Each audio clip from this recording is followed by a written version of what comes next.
Just 21 days until the election, and there are several propositions on the state ballot, including Prop 17. Voters will decide whether to approve a state constitutional amendment to restore voting rights to felons on parole. Under current state law, felons must wait until their parole is over before they can vote. NBC4's Angie Crouch has both sides. Right now in California, there are about 50,000 men and women who finish their state prison sentences and are being supervised on parole while they reintegrate back into society. But even if they're working and paying taxes, parolees are not allowed to vote in California.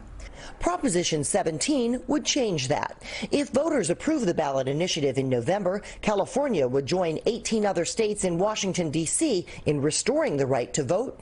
Supporters of Prop 17 say voting is a civil right and should be restored once a person has served their prison term. Parole is not another form of punishment.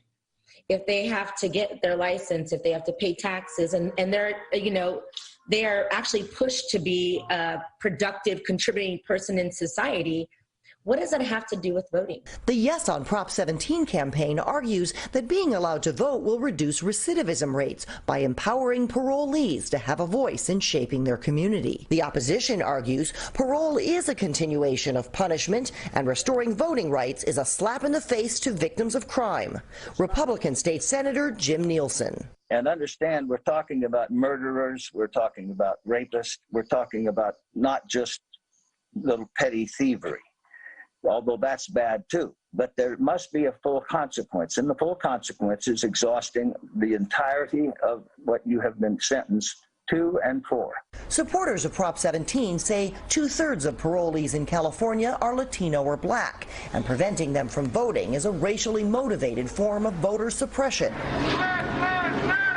They point to massive protests calling for racial justice as evidence that California is ready for this change. The momentum that's happening now is the perfect time to pass this and actually reinstate people's rights to vote. Prop 17 opponents deny that race plays any role in preventing parolees from voting. If you do the crime, you must do the time. It's very, very simple, and it is not any issue of ethnicity at all.